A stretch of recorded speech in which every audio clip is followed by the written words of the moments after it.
Welcome to olive the E chef. আজকে আপনাদের জন্য আমরা নিয়ে আসছি আরও একটা দুর্দান্ত রেসিপি। বয়স্ক লোকেরা তো বটেই, কম বয়সীরাও এই রান্না খেয়ে আহা আহা করবেন। তো চলুন বানাই আজ মোচার ঘন্ট, ব্যানানা ব্লসম কারি। মোচাটা থেকে আমরা উপরের মলাট বা কভার সরিয়ে ভিতরে ফুলের গোছাটা সংগ্রহ করছি।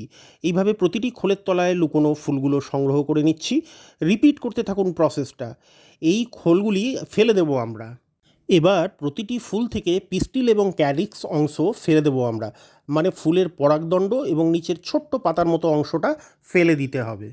বুঝে গেছেন ব্যাপারটা নিশ্চয়ই। এবার নিন, ঝটপট করে ফুলগুলোকে ছাড়িয়ে ফেলুন। এই দুর্দান্ত রেসিপি মোচার ঘন্ট কিন্তু আমিষ এবং নিরামিষ দু প্রকারেই রান্না করা যায়। নিরামিষ করলে আপনি ডালের বড়া আর ছোলা ব্যবহার করবেন, এবং আমিষ করলে চিংড়ি ব্যবহার করবেন। ফুলগুলো ছাড়ানো হয়ে গেলে মোচার ভিতরের কাণ্ডটা আমরা কেটে নেব।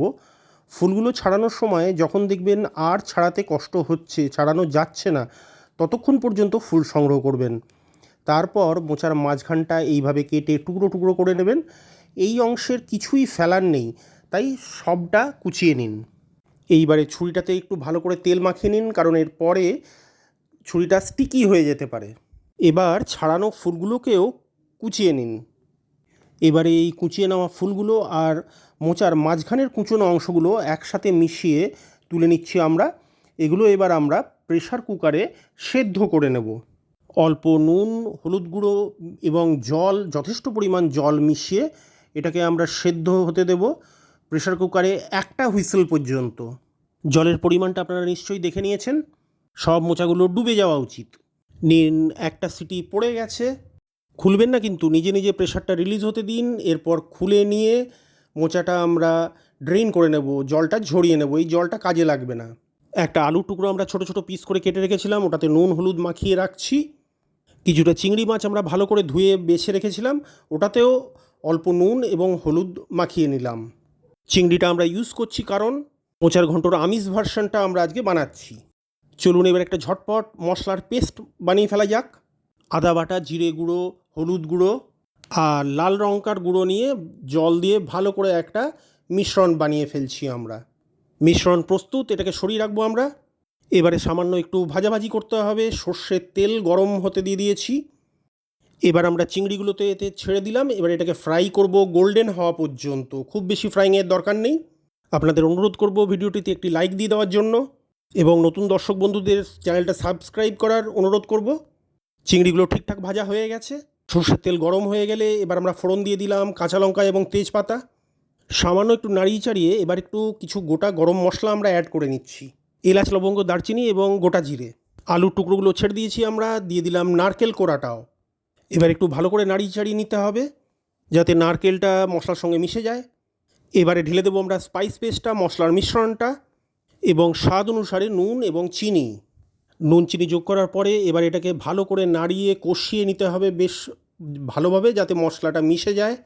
বেশ একটু মাখো মাখো হয়ে এলে এবার আমরা দুটো চেরা কাঁচা লঙ্কা এতে দিয়ে দিলাম, আর দিয়ে দেবো আমরা আগে থেকে ভিজিয়ে রাখা কিছু ছোলা। রান্নাটা হতে থাক, ততক্ষণে জল ঝরিয়ে রাখা সেদ্ধ মোচাটা একটু ম্যাশ করে নেব হাতের সাহায্যে, মানে চটকে নেব আমরা। এবার ওই মোচাটা অ্যাড করে দিলাম আমরা। মোচা ঢালা হয়ে গেছে। এই পর্যায়ে আপনার সামান্য একটু জল দরকার হতে পারে, বাটি ধোয়া জল দিয়ে দিন। এবার নেড়ে চেড়ে ঢেকে এটাকে রান্না করুন। মাঝে মাঝেই ঢেকে দিতে হবে, ঢেকে ঢেকেই রান্না করতে হবে। জলটা মনে হচ্ছে শুকিয়ে এসছে, তাই আরও একটুখানি জল আমরা মিশিয়ে দিচ্ছি। আবার একটু নাড়িয়ে চাড়িয়ে ঢেকে দিন। মিডিয়াম টু লো ফ্লেমে এইভাবে ঢেকে ঢেকে রান্না করুন। মোচাটা যদিও আমরা প্রেশার কুকারে সেদ্ধ করে নিয়েছিলাম, কিন্তু এই মশলার সঙ্গে মোচাটা খুব ভালোভাবে মিশে যাওয়াটা অত্যন্ত জরুরি। খুব সুন্দর মাখা মাখা হয়ে এসছে। এই পর্যায়ে আমরা চিংড়িগুলোকে, মানে ভাজা চিংড়িগুলোকে এতে অ্যাড করে দিলাম। ভাজা চিংড়িগুলোকে মোচার সঙ্গে ভালোভাবে মিশতে দিতে হবে, তাই খুব ভালোভাবে নাড়িয়ে চাড়িয়ে আবার এটাকে ঢেকে দিন। আমরা যে এখানে ভিজিয়ে রাখা ছোলাটা ব্যবহার করেছিলাম সেটা অপশনাল, আপনার পছন্দ না হলে নাও দিতে পারেন। আমরা দিলাম কারণ এই ছোলাটা এর স্বাদ বাড়াবে মোচার ঘন্টর। রান্না আপনার প্রায় শেষের পর্যায়ে চলে এসছে। এই পর্যায়ে দিয়ে দিন গরম মশলা এবং ঘি। 1 চামচ গরম মশলা পাউডার এবং 2 ছোট চামচ ঘি দিলেই যথেষ্ট। নিন, আবার একটু ভালো করে মিশিয়ে দিন গরম মশলা আর ঘিটা। মিনিট খানেক এটাকে মিডিয়াম ফ্লেমে রেখে গ্যাসের ফ্লেম করে দিন অফ। রান্না আপনার কমপ্লিট। গরম গরম পরিবেশনের জন্য প্রস্তুত হন। আহা আহা আহা, কি দুর্দান্ত দেখাচ্ছে! খেতে না জানি কি ভালোই হবে। বন্ধুরা প্লিজ লাইক শেয়ার কমেন্ট করে দেবেন। আর নতুন দর্শক বন্ধুরা প্লিজ চ্যানেলটাকে সাবস্ক্রাইব করবেন। এবার আপনারা তাড়িয়ে তাড়িয়ে উপভোগ করুন। চিয়ার্স বন্ধুগণ, আবার দেখা হবে।